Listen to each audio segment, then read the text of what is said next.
Backpacking is not a king's thing. Kings usually travel with extreme luxury in their luggage and comfortable transport. Saudi Arabia's King Salman is no exception to that. He doesn't just travel with millions of money spent. He also travels in style. With quite many assistants, personal chefs, and vehicles, you would want to travel like he does. Today, we'll discover how the Saudi king travels with 501 limos and 501 tons of luggage. But first, please remember to hit like and subscribe to this YouTube channel to stay updated on the latest in the luxury world. At Luxury Mindset, we bring you all luxurious information ranging from items, cars, houses, places, and even people who bathe in luxury. Not only that, but we also give you pretty much the amount you would need to purchase any of these luxurious stuff. So if you're interested in the rich, becoming rich, or even dreaming of lying on a mattress of gold or dollar bills, click the notification bell to keep yourself updated on this channel. Let's begin with the Royal Guard. King Salman bin Abdulaziz Al Saud has access to $2 trillion and a personal wealth of over $25 billion, which explains why he spares no expense regarding his security. To ensure the safety of the royal family, the Saudi Arabian Royal Guard is responsible for their protection. This elite force is divided into several units, including the Royal Guards Brigade, the Special Security Forces, and the Royal Saudi Air Force VIP unit, each with specific responsibilities such as protecting the royal palaces, providing security for official events, and ensuring the safety of the king and other royal family members during travel. The Special Forces' primary task is to ensure that wherever the king goes, the surroundings are thoroughly inspected and secured, which includes collaborating with local forces, planning routes, and sweeping and securing the locations the king will visit. While around 100 men travel 2 weeks in advance to prepare and secure the hotel, the king's fleet of ultra-luxurious private jets is responsible for transporting him. As the Special Forces ensure security for the king during his travels, the king's fleet of private jets, including the Flying Palace, is responsible for his luxury and comfort. The Flying Palace is a heavily modified Boeing 747-400 with top-of-the-line defensive and offensive capabilities and an ultra-luxurious interior. The plane is heavily armored and can withstand a direct hit from ballistic missiles and gunfire. It is equipped with electronic countermeasures to disrupt the guidance systems of potential threats. While the offensive capabilities of the plane are not disclosed, the interior of the Flying Palace is entirely gold-plated with plush leather seats, a conference room, a prayer room, a hospital with the latest medical equipment, a gym, a cinema, and a master bedroom with a king-size bed.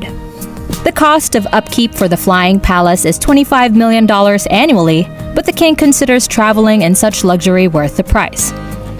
Apart from flying, the king also has a long lineup of ground transportation waiting for him to land. The Saudi king's ground transportation is exceptionally impressive and luxurious, even more so than his travels by air. He typically travels on the ground in a fleet of ultra-luxurious and highly expensive armored limousines and SUVs. His favorite is the gold-plated Rolls-Royce Phantom, equipped with a premium entertainment system and extravagant decorations, and he paid more than $2 million for it. In addition to this, he owns at least 4 other presidential-class limousines, including a custom-built Bentley State limousine and a Maybach 62. All of his cars have advanced security features and lavish amenities. While their market prices range from around $250,000 to $1.6 million, the collection's value is estimated to be more than $3.5 million. The Saudi king sure knows how to attract attention with his extravagant taste in transportation. King Salman's travels are quite the attention catcher. Let's start with his Tokyo visit. Saudi King Salman had a busy year in 2017 that was packed with travel. He traveled to Tokyo, Japan, and was accompanied by a massive entourage of more than 1,000 people. Salman hired 500 limos and reserved more than 1,200 costly accommodations for his friends. The vehicle firm had to rush over 300 limos nationwide to complete the order so that the king's entourage could travel in style while in Tokyo. According to reports, King Salman reserved the entire Imperial Hotel Tokyo and Ritz-Carlton. His lodgings had been meticulously arranged to fit the king's specific requirements with custom-made furniture, artwork. Although the exact cost of this trip is unknown, some estimates indicate that Salman spent more than $5 million on this luxurious and extravagant trip. If his Tokyo trip seems too expensive, his trip to France isn't any cheaper. King Salman's stay in France during his visit there in 2018 has marked by luxury and controversy. For his 1,200-person entourage, he reserved the whole Four Seasons Hotel George V in Paris, renowned for its exquisite decor, Michelin-starred restaurants, and first-rate spa facilities. The hotel had to cancel all other bookings and conduct major interior renovations to accommodate the famous guest. To prevent Salman from stepping on any different color, they even modified the king's room's furniture to be made of gold and laid up red carpets around the property. Making significant improvements to private property is one thing, but modifying public areas for personal convenience is quite another. King Salman stirred controversy when his 600-car convoy, which featured lavishly decorated limos, SUVs, and motorcyclists, blocked busy downtown Parisian streets. Additionally, he turned the Louvre into a restaurant where he dined with Emmanuel Macron, the president of France, and more than 150 famous people. This was not the first time he had stirred up commotion in France. He and 2,000 of his family tried to seal off a beach for their personal use in a small French town in the Côte d'Azur, which infuriated over 100,000 inhabitants. He even ordered the illicit building of a private elevator for his villa to the beach. Did those two seem too massive? Well, we are yet to be done. Again, he caught the public's attention when he visited Russia. World leaders were enthusiastic about meeting Putin in 2017 when his reputation was less negative than it is now. Being the first visit by a Saudi king to the city, King Salman's trip to Moscow was significant. During his visit, King Salman made several opulent requests, including bringing more than 2,000 pounds of fine food and drink, and his pricey furniture, carpets, and decorations.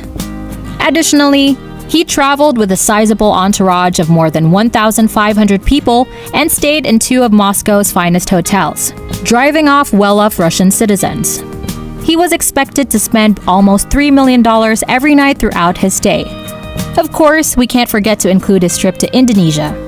King Salman reportedly brought 506 tons of baggage to Indonesia, including expensive cars, furnishings, and personal belongings. This massive amount of luggage for the 9-day trip was transported by two military-grade cargo aircraft. King Salman even resided in a temporary palace that had been specially built, complete with air-conditioned tents and a helicopter. His usage of golden escalator to exit his jet was among the visit's most remarkable features. The escalator that is said to have cost $80,000 was built especially for the trip. King Salman, as usual, had a long list of lavish requests during his visit, including having a VIP restroom built with a mosque only for him. Although some of his demands, like the private bathroom, were debatable, King Salman's manner of travel is lavish and luxurious. So, which of his travels do you find the most intriguing? Let us know in the comments below. And if you're interested in this content, check out our channel and click the notification bell to stay updated with the latest in the luxury world. Stay tuned only here at Luxury Mindset.